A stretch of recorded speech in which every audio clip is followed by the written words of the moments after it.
Welcome. In front of me is a Niteo Tools Titan, and today I'll show you how to capture a screenshot on the device. And to get started, all you need to do is open up the content that you wish to capture, and from there simply hold power key and volume down. There we go. As you can see, there is a sound and also a minimization of it, and then the image that you have captured can be found in your photo gallery, which I believe might be in the Google folder right here.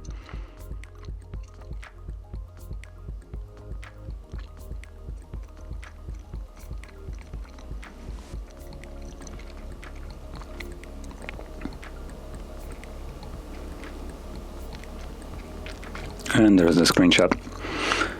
So, if you found this video helpful, don't forget to hit like, subscribe, and thanks for watching.